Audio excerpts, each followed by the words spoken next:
রিকশা প্রতীকের সংসদ সদস্য পদপ্রার্থী মুফতি কাজী মুশতাক আহমদ ফারুকী, উপস্থিত বাংলাদেশ খেলাফত মজলিসের কেন্দ্রীয় নেতৃবৃন্দ, জেলা মহানগর ও তৃণমূলের দায়িত্বশীল সংগঠনের নেতাকর্মী ও সর্বস্তরের ময়মনসিংহের আপামর এলাকাবাসী, রাত গভীরে আজকে ময়মনসিংহের রেলওয়ে কৃষ্ণচূড়া চত্বরে বিপুল পরিমাণ এই জনগণের উপস্থিতি বাংলাদেশে খেলাফত প্রতিষ্ঠার আন্দোলন এবং সংগ্রামকে উৎসাহিত করছে।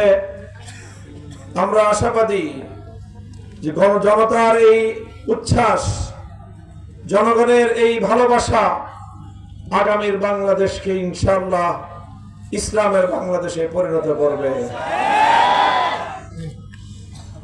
সংগ্রামী সাথী ও বন্ধুগণ, আমাদের পূর্বপুরুষগণ এই মাটির জন্য এবং এখানে একটি সুন্দর দেশ গড়ার জন্য স্বনির্ভর আত্মমর্যাদাশীল একটি জাতি হিসেবে বিশ্ব দরবারে মাথা উঁচু করে দাঁড়াবার জন্য অনেক রক্ত দিয়েছে, জীবন দিয়েছে, সংগ্রাম করেছে, আন্দোলন করেছে। শত শত বছরের অতীত ইতিহাস আমাদের রয়েছে, গৌরবোজ্জ্বল ইতিহাস। আমরা বারবার ত্যাগ, কোরবানি, সংগ্রামের মধ্য দিয়ে আন্দোলনের বিজয় আমরা ছিনিয়ে এনেছি। কিন্তু দুর্ভাগ্যজনক বিষয় হলো, আমরা আন্দোলন এবং সংগ্রামে বিজয় অর্জন করি, কিন্তু বারবার সেই বিজয়ের ফসল তুলতে গিয়ে ষড়যন্ত্রের শিকার হই এবং আমরা আন্দোলনের ফসল, বিজয়ের ফসল ঘরে তুলতে আমরা ব্যর্থ হয়েছি। 1905 সালে কলকাতার আধিপত্য থেকে মুক্ত হওয়ার জন্য পূর্ববঙ্গের মানুষ ঢাকাকে কেন্দ্র করে এক উত্থান ঘটিয়েছিল। সেই ব্রিটিশের শাসনামলে বঙ্গকে ভঙ্গ করে ঢাকার নেতৃত্বে পূর্ববঙ্গের উত্থান ঘটেছিল। কিন্তু উগ্র সাম্প্রদায়িক গোষ্ঠী সহিংস আন্দোলনের মধ্য দিয়ে বঙ্গভঙ্গকে রদ করে আবার আমাদেরকে কলকাতার দাসত্বের শৃঙ্খলে বন্দী করবার ষড়যন্ত্র করেছিল। 1947 সালে 190 বছরের দীর্ঘ আন্দোলন, আজাদীর সংগ্রামের মধ্য দিয়ে যখন ব্রিটিশের গোলামীর জিঞ্জির ছিন্ন করা হয়, তখন এই জনপদের মানুষ আবার সেই বঙ্গভঙ্গ রদের প্রতিশোধ গ্রহণ করে 47-এর দেশ বিভক্তির সময় দিল্লিকে লাল কার্ড দেখিয়েছে, ভারতকে প্রত্যাখ্যান করে একটি স্বাধীন রাষ্ট্র গড়বার ভিত রচনা করেছিল দেশের মানুষ। পশ্চিম পাকিস্তানের মোহাম্মদ আলী জিন্নাহ সহ খান পাঠানদের প্রতিশ্রুতি, কোরআন সুন্নাহর ভিত্তিতে দেশ পরিচালনা করা হবে, ইসলামী শরিয়ার নিজাম কায়েম করা হবে। এই প্রতিশ্রুতির ভিত্তিতে বাংলার মানুষ পশ্চিম পাকিস্তানিদের সঙ্গে গাঁটছড়া বেঁধে একটি ভিন্ন রাষ্ট্র আমরা গঠন করেছিলাম। একটি স্বাধীন জাতিসত্তার বিকাশ ঘটাবার জন্য আমরা সেদিন ভারতকে প্রত্যাখ্যান করেছিলাম। কিন্তু দুঃখ এবং পরিতাপের বিষয়, যেই কোরআনী শাসন কায়েম করবার ওয়াদা এবং অঙ্গীকার করে পাকিস্তান সৃষ্টি করা হয়েছিল, পশ্চিম পাকিস্তানের শাসক গোষ্ঠী 24 বছর পর্যন্ত আমাদের সঙ্গে ধোঁকাবাজি, প্রতারণা, গাদ্দারি, বিশ্বাসঘাতকতা ছাড়া কিছুই দেয়নি। কোরআন সুন্নাহর ইনসাফের শাসন ব্যবস্থার কথা বলে তারা আমাদের সঙ্গে বৈষম্যের আচরণ করেছে, ভ্রাতৃত্বের কথা বলে আমাদের উপর প্রভুত্ব ফলাতে চেয়েছে, অধিকারের কথা বলে আমাদের সঙ্গে বঞ্চনা করা হয়েছে। বারবার আমাদের অধিকারগুলো ওদের বুটের তলায় পিষ্ট হয়েছে। বাংলার মানুষ অধিকার থেকে বরাবরই বঞ্চিত থেকেছে। তাই পশ্চিম পাকিস্তানি খান পাঠান শাসকদের বৈষম্যের বিরুদ্ধে, শোষণের বিরুদ্ধে, বঞ্চনার বিরুদ্ধে এই জমিন থেকে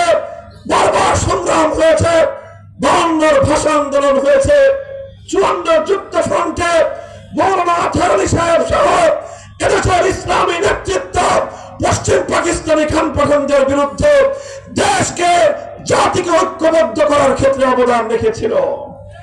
66-র 6 দফা আন্দোলন, 69-এর গণ অভ্যুত্থান, 70-এর জাতীয় নির্বাচনের পর 71-এর মহান মুক্তিযুদ্ধের মধ্য দিয়ে সেই পশ্চিম পাকিস্তানি শোষণের জাতাকল থেকে শৃঙ্খল ভেঙে বাংলার মানুষ স্বাধীনতার লাল সূর্যটা ছিনিয়ে এনেছিল। এদেশের মানুষ তখন স্বপ্ন দেখেছিল যে ভিন দেশিরা শাসন করেছে, শাসনের নামে আমরা পেয়েছি শোষণ। ভিন দেশিরা অঙ্গীকার করেছিল, তাদের অঙ্গীকারের পর আমরা পেয়েছি গাদ্দারি। এবার আমাদের দেশের লোকেরা নেতৃত্ব দিয়ে মুক্তিযুদ্ধের মধ্য দিয়ে বাংলাদেশকে স্বাধীন করেছে। এবার আর এদেশের মানুষ প্রতারিত হবে না, বঞ্চিত হবে না। কিন্তু ভাগ্যের কি নির্মম পরিহাস, আমাদের 71-এর মুক্তিযুদ্ধে যিনি নেতৃত্ব প্রদান করলেন শেখ মুজিবুর রহমান সাহেব, মুক্তিযুদ্ধের পুরো 9 মাস পশ্চিম পাকিস্তানিদের হাতে তিনি বন্দী থাকলেন। বিজয়ের পর তিনি মুক্তি পেলেন। মুক্তি পেয়ে তিনি গেলেন লন্ডন। বাংলার মানুষ তখন অপেক্ষার প্রহর গুনছিল, তাদের নেতা লন্ডন থেকে সরাসরি সদ্য স্বাধীনতা অর্জনকারী বাংলার মাটিতে পদার্পণ করবেন। কিন্তু সেই নেতা জাতিকে হতাশ করলেন, জাতিকে তিনি আশাহত করলেন। তাকে বহনকারী প্লেন এই স্বাধীন বাংলার মাটিতে ল্যান্ড করেনি, বরং তাকে বহনকারী প্লেন ল্যান্ড করেছিল ভারতের রাজধানী নয়াদিল্লিতে। তিনি বাংলার মানুষের কাছে আসেননি, তিনি সর্বপ্রথম গিয়েছিলেন ভারতের প্রধানমন্ত্রী শ্রীমতী ইন্দিরা গান্ধীকে কুর্নিশ করবার জন্য। তিনি সেখান থেকে ফিরে আসার সময় ভারতীয় প্রধানমন্ত্রী তার মুজিব কোটের পকেটে একটা চিরকুট ভরে দিলেন, প্রেসক্রিপশন লিখে দিলেন। তিনি সেখান থেকে বাংলাদেশে আসলেন। তারপরে সেই প্রেসক্রিপশনের ভিত্তিতে 72 সালে মুক্তিযুদ্ধের বিনিময়ে অর্জিত 1 সাগর রক্ত দিয়ে কেনা এই স্বাধীন বাংলাদেশে একটি সংবিধান রচনা করলেন। আর সেই সংবিধানে ভারতীয় সংবিধানের মূল নীতিগুলোকে সেখান থেকে কপি করে এনে বাংলাদেশের সংবিধানে পেস্ট করে দিয়ে বাংলাদেশের স্বাধীনতা হাজারো মায়ের কোল খালি করা রক্তের বিনিময়ে অর্জিত বাংলার নতুন স্বাধীনতাকে ভারত মাতার চরণ ধরে তিনি বলি দিয়ে দিলেন। এইভাবে 72-এ এক নতুন গাদ্দারি আর বিশ্বাসঘাতকতার সম্মুখীন হলো বাংলাদেশের মানুষ। আগের বারের গাদ্দারি করেছিল ভিনদেশীরা, 72 সালের গাদ্দারি করেছিল স্বজাতীয় গাদ্দাররা। 72-এর সংবিধানের মধ্য দিয়ে এদেশের মানুষের হাজার বছরের ইচ্ছা, অভিপ্রায়, স্বপ্ন এবং আকাঙ্ক্ষাকে গলা টিপে হত্যা করা হয়েছে। সবচেয়ে বড় কথা হলো এই 71-এর মহান মুক্তিযুদ্ধের চেতনাকে ধ্বংস করে 72-এ বাকশালী একদলীয় ভেজাল চেতনা বাংলার মানুষের উপর চাপিয়ে দেওয়া হয়েছে। এরপরের ইতিহাস 72 থেকে 24 সাল পর্যন্ত 54 বছরের ইতিহাস বাংলাদেশের মানুষকে ভারতের গোলামীর জিঞ্জিরে আবদ্ধ করবার ইতিহাস। 54 বছরের ইতিহাস বাংলার মানুষের দুঃখ ভরা অধিকার হারা ইতিহাস। 54 বছরের ইতিহাস বাংলার মানুষের সাথে প্রবঞ্চনার ইতিহাস। 54 বছরের ইতিহাস বাংলাদেশের মানুষের স্বপ্ন পূরণ না হওয়ার বেদনার ইতিহাস। এই 54 বছর যারা যখন এই মাটিতে ইসলামের কথা বলেছে, কোরআন সুন্নাহর শাসনের কথা নিয়ে রাজপথে নেমেছে, ইসলামের অধিকারের কথা বলেছে, মানুষের অধিকারের কথা বলেছে, ন্যায় এবং ইনসাফের কথা বলার চেষ্টা করেছে, তখনই তাদেরকে কখনো দেশ বিরোধী, কখনো স্বাধীনতা বিরোধী, কখনো রাজাকার, কখনো জঙ্গিবাদী, কখনো মৌলবাদীর ট্যাগ দিয়ে তাদেরকে দমিয়ে দেওয়ার চেষ্টা করা হয়েছে। সর্বশেষ যখন চূড়ান্তভাবে ফ্যাসিবাদ কায়েম করা হলো, চূড়ান্তভাবে যখন বাংলার মসনদকে দিল্লির কাছে বিক্রি করা হলো, যখন চূড়ান্ত ভাবে বাংলার ক্ষমতার মস্তদে দিল্লির কৃতদাসী, দিল্লির কেনা গোলাম, নরেন্দ্র মোদীর কেনা গোলাম, বাংলাদেশের ইতিহাসের ঘৃণ্যতম নৃশংসতম শাসক শেখ হাসিনা যখন অধিষ্ঠিত হলো, আক্ষরিক অর্থেই বাংলাদেশের স্বাধীনতা তখন ভিন্ন দেশের কাছে সম্পূর্ণরূপে বিক্রি করা হলো। এই সময়টায় দেশপ্রেমিক এবং যারা বাংলাদেশের স্বাধীনতার অতন্ত্র প্রহরী হিসেবে ভূমিকা পালন করেছে, একে একে তাদের উপর খড়গ নেমে এসেছে। প্রতিটি রাজনৈতিক দলকে ধ্বংস করার পায়তারা চালানো হয়েছে। যারাই তাদের বিরুদ্ধে প্রতিবাদে নেমেছে তাদেরকেই নির্মম কায়দায় দমন করা হয়েছে। বাংলার শান্ত মাটি মৃত্যুপুরীতে পরিণত হয়েছে। ঘরে ঘরে মায়ের কোল থেকে সন্তানদেরকে কেড়ে নিয়ে গুম করা হয়েছে। গোটা বাংলাদেশকে একটি শ্মশানে পরিণত করা হয়েছে। এর বিরুদ্ধে যখন কেউ কোনো কথা বলবার সাহস পায়নি, 13 সালের 5ই মে এদেশের আলেম সমাজ, ইসলাম প্রিয় জনতা, নবী প্রেমিক তাওহীদি জনতা ফ্যাসিবাদের বিরুদ্ধে, স্বৈরতন্ত্রের বিরুদ্ধে, দেশ এবং স্বাধীনতা বিকিয়ে দেওয়ার ষড়যন্ত্রের বিরুদ্ধে শাপলা চত্বরে জড়ো হলো। আর সেই শাপলা চত্বরের নবী প্রেমিক, দেশ প্রেমিক জনতার বুকের উপর নির্বিচারে পাখির মতো গুলি ছুড়ে হত্যাকাণ্ড, গণহত্যা পরিচালিত করা হলো। রক্ত দিয়ে হোলি খেলা খেলা হলো। এরপরে জাতীয় সংসদ দাঁড়িয়ে চরম মিথ্যাচার করে শহীদের রক্তের সাথে চরম উপহাস করে বলা হলো শাপলা চত্বরের শহীদরা নাকি বুকে রং মেখে শুয়েছিল। সংগ্রামী সাথী ও বন্ধুগণ, এই সকল নির্মমতার শিকার হয়েছি আমরা। সব কিছুর পরে আসলো 2024 সাল। 2024 সালের জুলাইতে এদেশের ছাত্র জনতা, আমার দামার সন্তানেরা দেশকে নতুন করে গড়ার একটি স্বপ্ন নিয়ে, একটি সংগ্রাম নিয়ে তারা মাঠে নামলো, দাবি উত্থাপন করলো। কোটার ভিত্তিতে দলীয় নেতা কর্মীদের মাধ্যমে গোটা দেশটাকে একদলীয় কায়দায় পরিচালনা করবার এই বাকশালী সিস্টেমের বিরুদ্ধে কোটা নয়, মেধার ভিত্তিতে দেশ গড়বার আন্দোলন গড়ে উঠলো। এদেশের ছাত্র জনতা অত্যন্ত যৌক্তিক দাবি নিয়ে মাঠে নামলো। তারা বলল, কোটা নয়, মেধা চাই, মেধার ভিত্তিতে বাংলাদেশকে গড়ে তুলতে চাই। যারা মেধার দাবিতে রাজপথে নামলো তাদেরকে পাখির মতো গুলি করে হত্যা করা হলো। একজনকে হত্যা করলে 100 জন নামলো। 100 জনকে হত্যা করার পরে লক্ষ জনতার বাপ ভাঙ্গা জোয়ার বাংলার প্রতিটি রাজপথকে দখল করে নিল।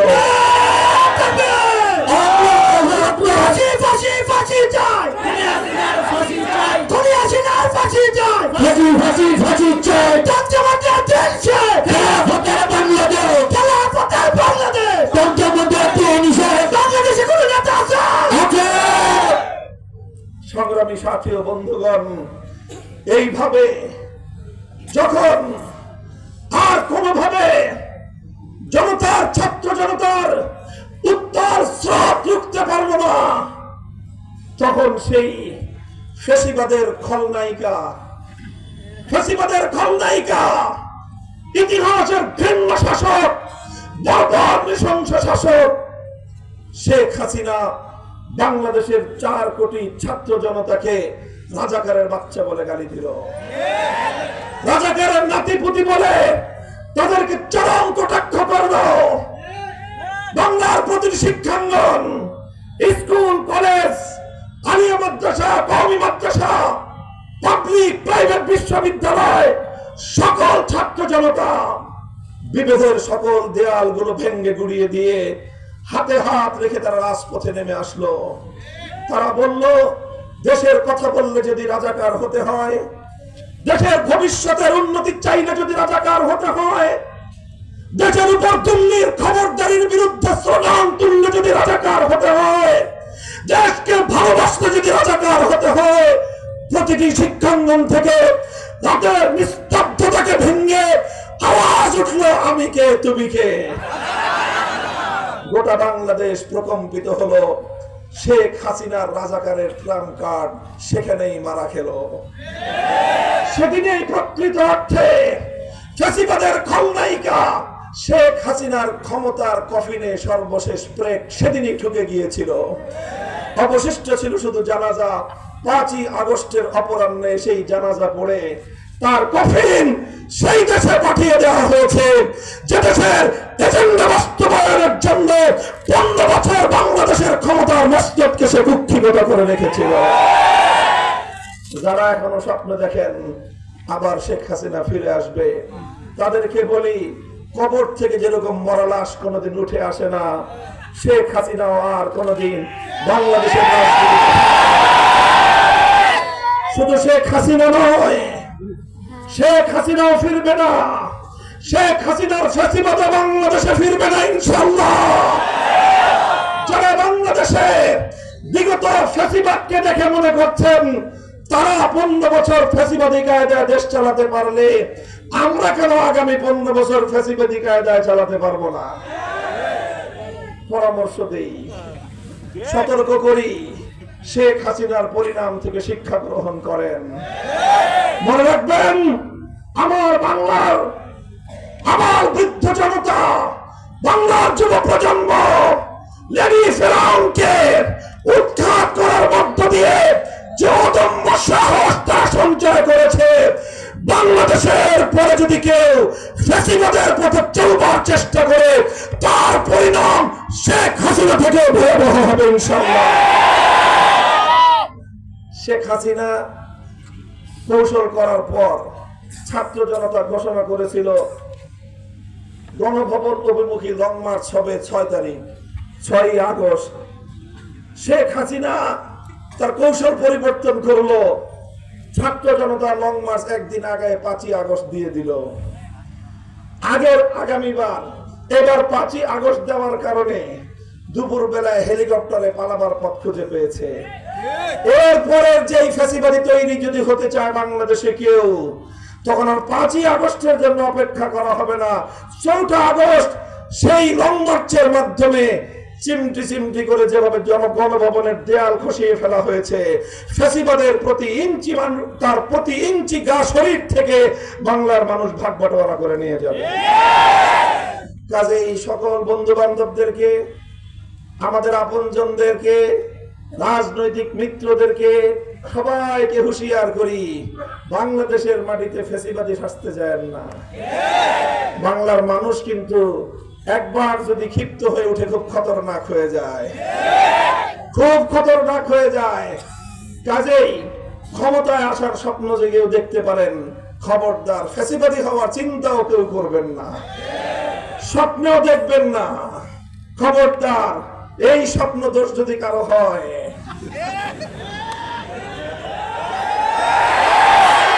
ফ্যাসিবাদী হওয়ার স্বপ্ন দোষে যদি কেউ আক্রান্ত হন, শেখ হাসিনা থেকে পরিণাম শিক্ষা গ্রহণ করবার জন্য আমি উদাত্ত আহ্বান জানাই। আমি আরেকটা কথা বলতে চাই, অনেকেই আমাদেরকে মনে করেছিল আমরা হয়তো বড় বড় রাজনৈতিক দলগুলোর সাথে নির্বাচনী সমঝোতার মাধ্যমে নির্বাচনে অংশগ্রহণ করে আমরা হয়তো সংসদের সদস্য পদ নিশ্চিত করব, অথবা রাষ্ট্রীয় কোনো গুরুত্বপূর্ণ দায়িত্ব প্রাপ্তি নিশ্চিত করব। আমরা সেই পথে না হাঁটায় অনেকেই মর্মাহত হয়েছেন, অনেকে আফসোস করছেন, অনেকে বিস্মিত হয়েছেন। কিন্তু কেন আমরা নিশ্চিত সেই প্রাপ্তির পথ পরিহার করে আমরা কেন দেশের সাধারণ জনতার কাতারে নেমে আসলাম? আমি সেই রহস্য আজ এই ময়মনসিংহের মাটিতে দাঁড়িয়ে, ইসলামের দুর্ভেদ্য ঘাঁটি আমাদের পূর্বসূরীদের এই মাটিতে দাঁড়িয়ে আমি সেই রহস্য উন্মোচন করছি। সেটা হলো এই, আমাদেরকে অনেকে অফার করেছিল তোমরা লভ্যাংশ নিয়ে যাও, মালিকানা দাবি করো না। আমরা বলেছি লভ্যাংশ নয়, আমরা বাংলাদেশের মানুষের পক্ষ থেকে রাষ্ট্রের মালিকানা চাই। তারা আমাদেরকে লভ্যাংশ দিতে চায়, 10% না 20% নেন, 25% নেন। আমরা বলেছি আমরা 25% লভ্যাংশ চাই না, 10% মালিকানা চাই। কথা এটা আমাদের পরিষ্কার। বিগত 14 মাস পর্যন্ত জুলাই বিপ্লবের পরে বাংলাদেশে যে সংস্কার কার্যকলাপ পরিচালিত হয়েছে, এই সংস্কারের মধ্যে দেশ, জাতি এবং জনগণের যে ইচ্ছা এবং অভিপ্রায় ছিল এবং ফ্যাসিবাদকে চিরতরে রুখে দেওয়ার যেই সকল প্রস্তাবনাগুলো ছিল, সেই সকল প্রস্তাবনাগুলোর ক্ষেত্রে বড় রাজনৈতিক দলগুলো এককভাবে সিদ্ধান্ত গ্রহণ করে প্রতিটি মৌলিক প্রস্তাবের বিপক্ষে তারা অবস্থান নিয়েছে। কোন একটি প্রস্তাবের ক্ষেত্রে অন্যান্য রাজনৈতিক দলের মতামতের বিন্দু মাত্র কোনো তোয়াক্কা করে নাই। তারা কারো সাথে জোট করবে না বলে শুরুতে সিদ্ধান্ত নিয়েছে। জোট করবে না মানে হলো কাউরে শেয়ার দিবে না, শুধুমাত্র ভিক্ষা দিতে চায়। আমরা বললাম আমরা বাংলাদেশে আগামী দিনে ভিক্ষা প্রাপ্তির রাজনীতি করব না, অংশীদারিত্ব মালিকানা প্রাপ্তির রাজনীতি করব।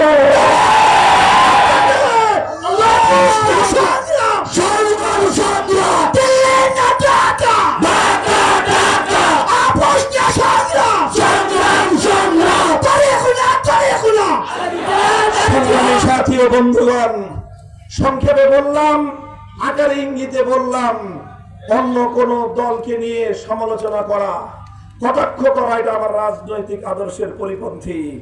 শুধু আমি এতটুকু বলতে চাইলাম যে বাংলাদেশে ইসলামপন্থীরা অন্যের উপর নির্ভর করে রাজনীতি করতে চায় না।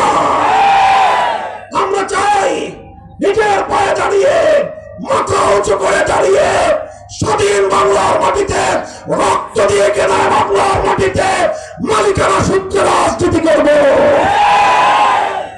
যদি কেউ সম অধিকারের ভিত্তিতে আমাদের সঙ্গে আলাপ আলোচনার মাধ্যমে রাজনৈতিক সমঝোতা করতে চায়, সাদর আমন্ত্রণ জানাই। ভিক্ষার থলি আমাদের দিকে কেউ হাত বাড়িয়ে দেওয়ার চেষ্টা করলে সেই ভিক্ষার থলিকে আমরা দৃঢ়ভাবে প্রত্যাখ্যান করি। এটাই হলো আমাদের রাজনীতির দর্শন। এটার ভিত্তিতে আমরা বাংলাদেশের রাজনীতিতে নতুন ভাবে নিজেদেরকে প্রতিষ্ঠা করার শপথ নিয়ে মাঠে নেমেছি। সংগ্রামী সাথী ও বন্ধুগণ, তাই আজ আমাদের কাতার প্রলম্বিত হচ্ছে। আমরা বাংলাদেশের প্রতিটি রাজনৈতিক পক্ষকে উদাত্ত আহ্বান জানাই, যারা যারা আছো, বিগত ফ্যাসিবাদী আমলের যারাই নিগৃহীত হয়েছ, যারাই জুলুমের শিকার হয়েছ, জুলাই বিপ্লবের যারাই অংশীদার, আসো এক টেবিলে বসি অংশীদারত্বের ভিত্তিতে বাংলাদেশকে পরিচালিত করি। অন্য সকলকে বাদ দিয়ে যদি শুধুমাত্র একদলীয় কায়দায় আমার বাকশালী কোন ব্যবস্থা আমার বাংলাদেশে বাস্তবায়নের ষড়যন্ত্র চলে, আবার জুলাই হবে, আবার স্বপ্ন চত্বর হবে।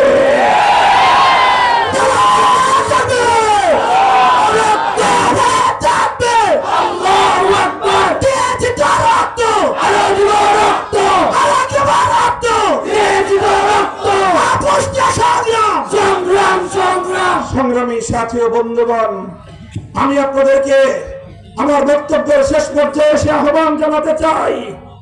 বাংলাদেশ আজ দুই ভাগে বিভক্ত।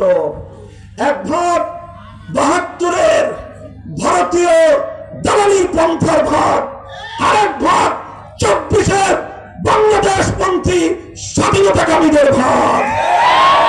আমি প্রতিটি রাজনৈতিক পক্ষকে উদাত্ত আহ্বান জানাতে চাই, সৎ সাহসিকতার সাথে, ভিতরে কোনো কপটতা না রেখে যার যার ইচ্ছা এবং অভিপ্রায় জনতার সামনে ওপেন করে দিন। এবং আমি এটা বলতে চাই, আগামী যে নির্বাচন অনুষ্ঠিত হচ্ছে, এটা অতীতের 11টি সংসদ নির্বাচনের মতো নয়। এবারে নির্বাচনের সঙ্গে গণভোট অনুষ্ঠিত হবে। সেই গণভোট হবে জুলাইয়ের বিপ্লবের স্বীকৃতির জন্য জুলাই সনদের গণভোট। সেই জুলাই সনদ যদি আমাদের দাবি মোতাবেক বাংলাদেশে আইনি ভিত্তিতে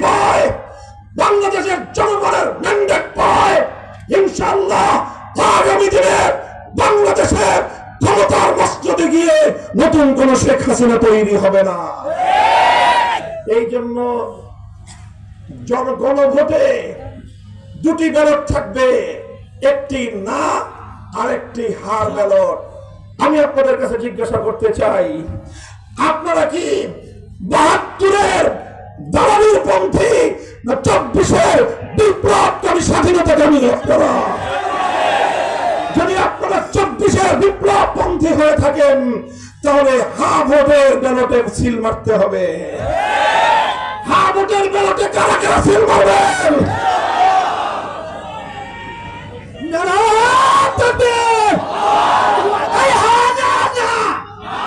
সবাই বলো হা না না। বাংলাদেশে কোনো বাকি আছে?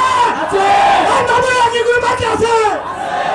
সংগ্রামী সাথী ও বন্ধুগণ, যদি কেউ না ভোটের পক্ষে ক্যাম্পেইন করতে আসে, বুঝে নেবেন সে হলো ফ্যাসিবাদের দোসর, সে হলো বাংলাদেশ বিরোধী ভিনদেশীর দালাল। রাজনৈতিক ভাবে তাকে মোকাবেলা করতে হবে। বাংলাদেশে শেখ হাসিনা আসবে না, শেখ হাসিনার কোন প্রেতাত্মা বাংলাদেশের রাজনীতিতে আসতে পারবে না। ইনশাআল্লাহ আগামী নির্বাচনে হা ব্যালট জয়যুক্ত হয়ে আগামীর বাংলাদেশ জুলাই সনদের ভিত্তিতে পরিচালিত হবে। জুলাই সনদ বাস্তবায়িত হলে ৪৭-এর দেশ বিভক্তির আঙ্গিকে আগামীর বাংলাদেশ চলবে। জুলাই সনদ বাস্তবায়িত হলে ২০১৩ সালের শাপলা চত্বরে আমার ভাইয়ের রক্তের প্রতিদান বাংলার মাটিকে পরিশোধ করতে হবে। তাই আমরা জুলাই সনদকে আইনি ভিত্তি কার্যকর করার জন্য হা ভোটের পক্ষে। আমরা আপনারা প্রতিটি মানুষের কাছে কাছে, প্রতিটি ঘরে ঘরে হা বাক্সে ভোট দেওয়ার এই পয়গাম আমাদের পক্ষ থেকে পৌঁছে দেবেন ইনশাআল্লাহ। সেই সঙ্গে সংগ্রামী সাথী ও বন্ধুগণ, অতীতে ক্ষমতার পালাবদল হয়েছে অনেক। ক্ষমতার পালাবদল হলে বড় বড় শিল্পপতিদের ভাগ্যের পরিবর্তন হয়। অতীতে আমরা দেখেছি ক্ষমতার পালাবদল হলে রাজনৈতিক নেতাদের ভাগ্যের পরিবর্তন হয়। মেহনতি মানুষ, শ্রমিক, কৃষক, শ্রমিক জনতা, দারিদ্র সীমার নিচে বসবাসকারী মানুষের ভাগ্যের কোনো উন্নয়ন হয় না। শুধু একটা শুভঙ্করের ফাঁকের হিসাব দেখানো হয়, একটা হিসাব দেখানো হয়। কি হিসাব? বলে যে পার ক্যাপিটা ইনকাম বেড়ে গেছে। কি ইনকাম? কি বললাম? পার ক্যাপিটা ইনকাম, ইংলিশ শব্দ আর কি, অর্থনীতির পরিভাষা। বাংলায় বলে মাথা পিছু আয়, মানে গড় আয় বেড়েছে। কি আয়? তারা দেখায় বিশাল গড় আয় বেড়েছে। এই গড় আয় বাড়ার হিসাবটা আগাগোড়া পুরাটাই হলো শুভঙ্করের ফাঁক। একজন গল্প আছে, একটা এক সাহেব, তিনি সবসময় এরকম আপ টু ডেট গড় আয়ের হিসাব করে, গড় হিসাব করে তিনি চলেন। চলতে চলতে একটা খালের পারে এসে উপনীত হয়েছেন, এখন খাল পার হবে। এখন জিজ্ঞাসা করতেছে স্থানীয় একজন ব্যক্তিকে, গ্রাম্য, ভাই এই খালে পানি কতটুকু আছে? এখান দিয়ে কি আমি পায়ে হেঁটে পার হতে পারবো? বলতেছে যে না, পারবেন না। কেন? খালের মধ্যখানে ৫ হাত পানি। খালের মধ্যখানে ৫ হাত পানি হোক, খালের মধ্যে গড় পানি কতটুকু আছে সেটা বলো। গড় পানি তো মাপতে হবে, মাপো। দেখলো যে মধ্যখানে ৫ হাত, এই পারে ১ হাত, ওই পারে ১ হাত। কয়বার যোগ দাও? ৫ আর ১ ৬, ৬ আর ১ ৭। কয়বার? ৭কে ৩ দিয়ে ভাগ দাও। ৩ জায়গা দিয়ে মাপছে, ৭কে ৩ দিয়ে ভাগ দেওয়ার পরে পড়ছে ২.৫ হাত। কয় গড় পানি আছে এখানে ২.৫ হাত। ২.৫ হাত মেপে দেখে নিজের হাঁটু পর্যন্ত হয়। কয়বার আরামসে পার হওয়া যাবে। ২.৫ হাত পানি যেহেতু গড়ে আছে, এই জন্য কোনো সমস্যা হবে না। আপনারা বলেন, এই খালের পানি গড় করে যদি ২.৫ হাত পানি পাইবে, ৫ হাত গভীর মধ্যখানের খাল যদি কেউ পার হতে চায়, সে নিরাপদে পার হতে পারবে না ৫ হাতের পানিতে তলিয়ে যাবে সে? তোমরা পার ক্যাপিটা ইনকাম শিখাও, মাথা পিছু আয়ের হিসাব দাও। দিল্লিতে বসে আমি জিজ্ঞাসা করতে চাই, আমার দেশের রিক্সাওয়ালাদের ইনকাম কত বেড়েছে? আমি প্রশ্ন করতে চাই, আমার দেশের গার্মেন্টসের আমার মা বোনদের আয় কতটুকু বেড়েছে? আমি প্রশ্ন করতে চাই, মিল, ফ্যাক্টরি, কল কারখানায় চাকরি করা আমার শ্রমিকদের ইনকাম কতটা বেড়েছে? আমি প্রশ্ন করতে চাই, মাথার ঘাম পায়ে ফেলে কষ্ট করে যারা নিজেদের জমিতে ফসল ফলায় আমার সেই কৃষকের আয় কতটুকু বেড়েছে? তারা বলে যে না, এইভাবে হিসাব করা যাবে না, গড় হিসাব করতে হবে। কৃষকের বেড়েছে 1 টাকা, শ্রমিকের বেড়েছে 1 টাকা, দুর্নীতিবাজের বেড়েছে 5 টাকা, গড় হলো 2.5 টাকা।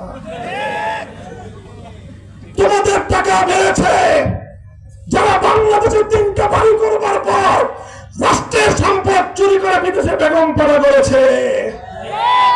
ইনকাম তাদের বেড়েছে মেগা প্রকল্পের নামে মেগা দুর্নীতি করে।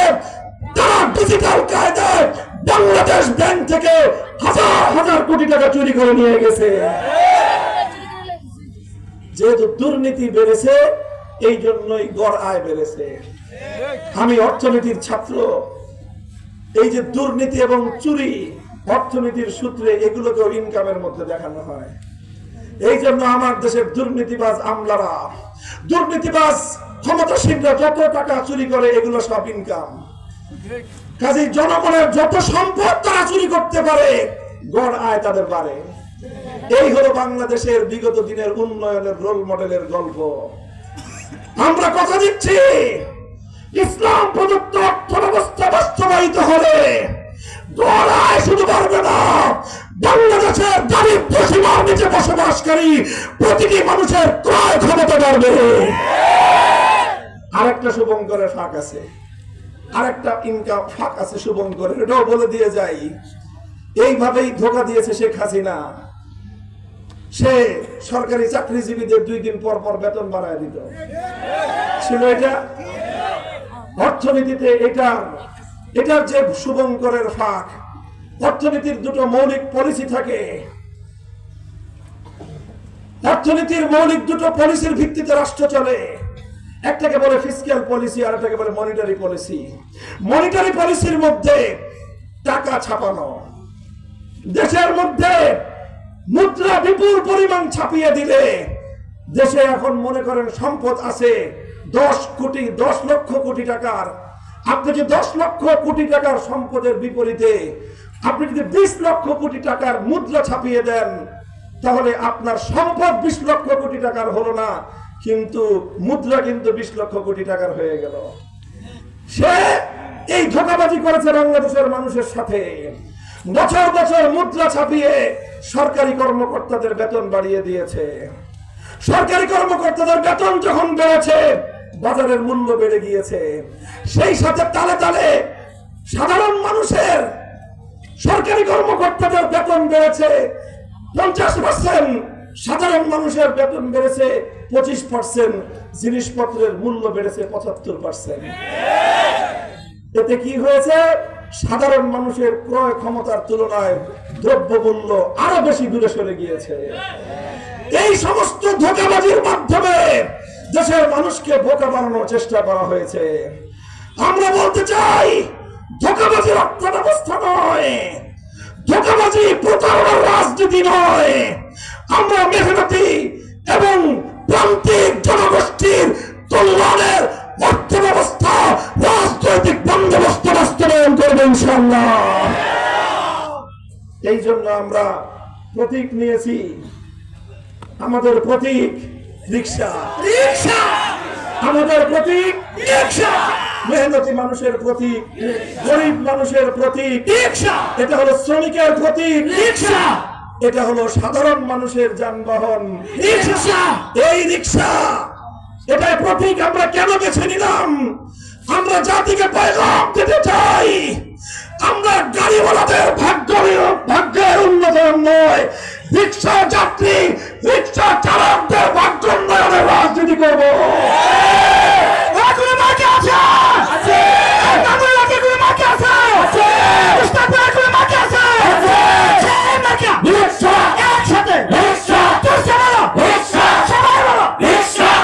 এই রিক্সা প্রতীক আমি ওর ভাই মোস্তাক আহমদ ফারুকের হাতে আমানত রেখে গেলাম। তাকে আমি আপনাদের কাছে আমানত রেখে গেলাম। ইনশাআল্লাহ আপনারা আমাদেরকে একবারের জন্য সুযোগ প্রদান করেন। আমি আপনাদেরকে কথা দিচ্ছি, দেশ জাতি ইসলামের প্রশ্নে কারো সঙ্গে আপোষ করব না, কোন রক্তচক্ষুর পরোয়া করব না। অতীতেও আমরা শুধুমাত্র দেশের কথা বলার অপরাধে আমার বাংলাদেশের অধিকার হরণকারী, বাংলার মানুষের অধিকার হরণকারী, অর্থের অধিকার, ভোটের অধিকার হরণকারী নরেন্দ্র মোদীর আগমনের প্রতিবাদ করার অপরাধে বছরের পর বছর নির্মম কায়দায় অন্ধকার কারা প্রকোষ্ঠে আমাদেরকে দিন গুজরান করতে হয়েছে। আমরা জুলুম মেনে নিয়েছি, দেশের মানুষের অধিকারের প্রশ্নে, ইসলামের প্রশ্নে জালিমের সঙ্গে মাথা নোয়াই নাই। আপনাদের সঙ্গে আমি অঙ্গীকার করছি, আমি আপনাদেরকে কথা দিচ্ছি, যদি আপনারা আমাদের প্রতীকে ভোট দিয়ে আমার ভাইকে যদি আপনারা নির্বাচিত করেন, আমি আপনাদেরকে কোনো নেতা উপহার দিতে পারবো না, তবে কথা দিচ্ছি আমি আপনাদেরকে একজন সেবক উপহার দেব। তিনি নেতৃত্বের ছড়ি করাবেন না, তিনি আপনাদের খাদেম হয়ে আপনাদের দরবারে দরবারে গিয়ে আপনাদের সেবা করবেন ইনশাআল্লাহ। শুধু তিনি নন, এবং এটাও বলে দেই, জয় হোক পরাজয় হোক, মাঠে নেমেছি জনগণের সেবা করবার জন্য।